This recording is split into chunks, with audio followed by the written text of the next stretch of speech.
अस्सलाम वालेकुम फ्रेंड्स। मेरी एक सिस्टर ने मुझसे सवाल किया कि आप जब हमें कटिंग या स्टिचिंग वगैरह सिखाती हैं तो आप हमें इंचेस के हिसाब से बताते हैं और सेंटीमीटर के हिसाब से बताती है। अब आप हमें ये बताएं कि 1 इंच के अंदर कितने सेंटीमीटर होते हैं। मतलब अगर हम लोग इसकी मेज़रमेंट करते हैं या नाप करते हैं तो हमें कैसे पता चलेगा कि 1 इंच के अंदर कितने सेंटीमीटर हैं। तो मैंने सोचा कि इस सवाल का जवाब आप सबको भी चाहिए होगा, क्योंकि जो भी कपड़े सिलाई करते हैं उनको इस चीज़ की नॉलेज होना बहुत ज़रूरी है। यहाँ पर मैंने ले लिए डिफरेंट किस्म के स्केल।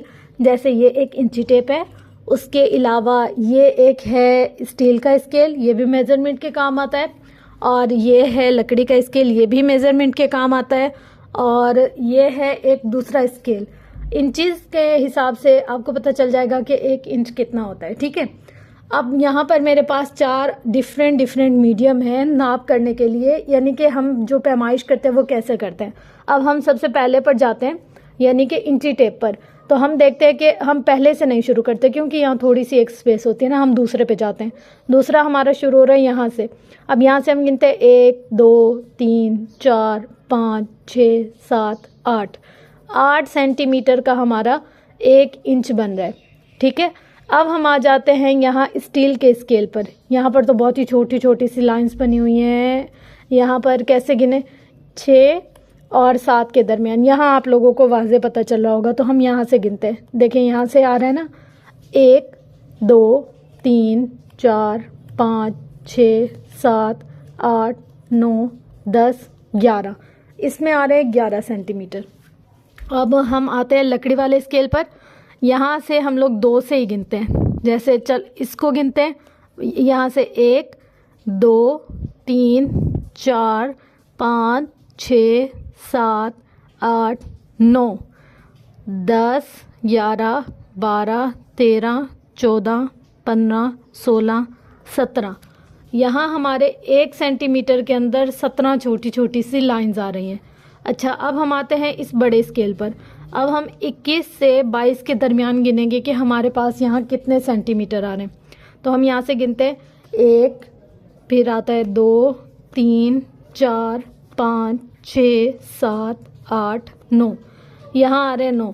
अब देखिए हमारे पास 3 अलग अलग है। अच्छा, इसके अलावा अगर मैं एक छोटा स्केल लेकर आती जो बच्चे अपने रोज़मर्रा स्कूल में इस्तेमाल करते, उसके कुछ अलग होते।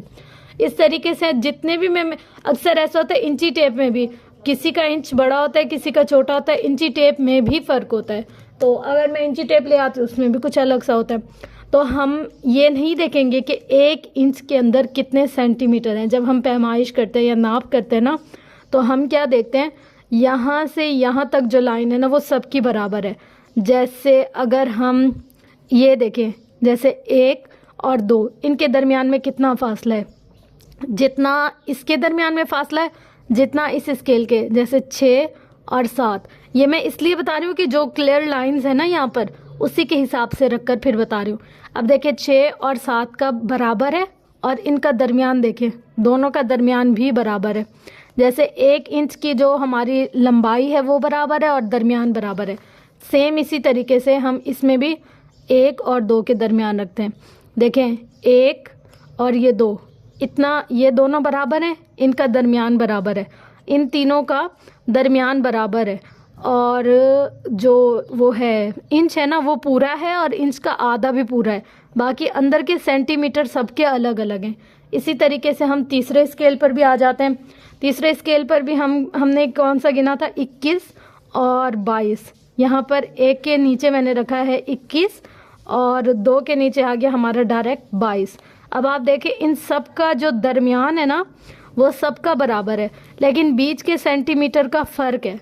अब मैंने उनको जवाब दिया कि हम 1 सेंटीमीटर के अंदर 8 ले सकते हैं, क्योंकि मेरे स्केल के हिसाब से 8 थे इंचेस होते हैं। तो 1 इंच के अंदर 8 सेंटीमीटर होते हैं। अब यहाँ पर कैसे आ रहे हैं, 17। यहाँ पर कितने आ रहे हैं, 9। यहाँ पर कितने, मतलब हर स्केल के सेंटीमीटर अलग आ रहे हैं। इंचेस जो है ना वो पूरे आ रहे हैं, और हाफ इंच भी पूरा आ रहा है। तो हम जब सिलाई के लिए काम करना शुरू करते हैं, जैसे अगर मैं बच्चों को बताती हूँ तो मैं इस स्केल के हिसाब से बताती हूँ कि बेटा आप 1 इंच और आधा इंच ऐसे रखा करें। या अगर आप लोगों के साथ शेयर करती हूँ तो मैं कहती हूँ ये होता है 1 सूत्र, 2 सूत्र, 3 सूत्र। कोई कोई हम लोग जब स्केल लेते हैं ना, वो यहाँ से जब ये लेते हैं हम लोग इंची टेप, वो यहाँ तक आते हैं बड़े। तो जब हम ख़रीदने जाएं इंची टेप, तो उसको बहुत अच्छे से देखभाल कर तसल्ली कर लें कि हमारा ये जो इंची टेप है इसका साइज़ बराबर है। अगर तो आपके इंची टेप का साइज़ बराबर नहीं होगा तो आपकी सिलाई भी आगे पीछे होगी।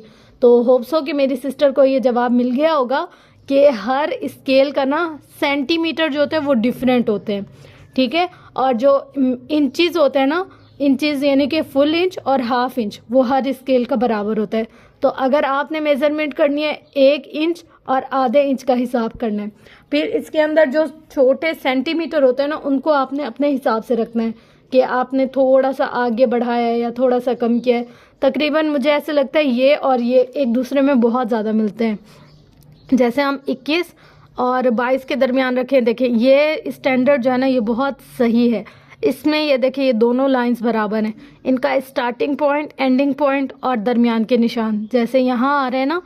एक अगर हम इसको नहीं भी गिनते क्योंकि ये उसका इंच है, तो फिर भी देखिए 1 2 3 4 5 6 7 8, इन दोनों के दरमियान कितना आ रहा है? 1 इंच के अंदर हमारे पास 8 सेंटीमीटर आ रहा है। तो उनके सवाल का जवाब ये है कि एग्जैक्ट कितने होते हैं? 8 सेंटीमीटर। लेकिन अब अगर हम यहाँ से गिनते हैं, चलो इस लाइन को छोड़ देते हैं, गिन रहे हैं 1 2 3 4 5 6 7 8 9 10, अब यहाँ 10 आ रहे हैं। अब हम कैसे स्टिचिंग करते वक्त कह सकते हैं कि इतने हैं? अब ये आप पर डिपेंड करता है कि आपके पास जो स्केल है वो कितना है। लेकिन आप जो अंदाज़ा लेंगे, मतलब 1 इंच और आधा इंच, बस इनके हिसाब से आपने सारा चलना है, इसके हिसाब से आपने रखना है, इसी के हिसाब से आपने कटिंग करनी है, इसी के हिसाब से आपने मार्जिन लेना है कि आधा इंच से कितना ज़्यादा है, थोड़ा सा ज़्यादा है, थोड़ा सा कम ज़्यादा है, तो उसके हिसाब से आपने रखना है। 1 इंच और आधे इंच के हिसाब से सारी मेज़रमेंट करनी है आपने, ठीक है। और इंशाल्लाह अगर इसके अलावा भी अगर कोई मुश्किल आपको पेश आ रही होगी तो मैं उसका भी डिटेल से जवाब दूंगी। मैंने पूरी कोशिश की है कि आपको इसकी पूरी डिटेल पता चल जाए, कोई भी ऐसी बात या चीज़ जो आपकी समझ में नहीं आ रही हो वो समझ आए। और बहुत अच्छा किया मेरी सिस्टर ने कि मुझसे ये क्वेश्चन किया और मैंने आपको इसका जवाब दिया। अगर फिर भी कोई कन्फ्यूज़न है, कोई बात समझ नहीं आ रही, तो भी आप पूछ सकते हैं, वो भी मैं आपको बता दूंगी। तो इंशाल्लाह मिलते हैं नेक्स्ट वीडियो में। तब तक के लिए अपना गिरदोनवा अहलो अयाल का बहुत ज़्यादा ख्याल रखिएगा और मुझे अपनी दुआ में बहुत ज़्यादा याद रखिएगा। लव यू ऑल, अल्लाह हाफिज़।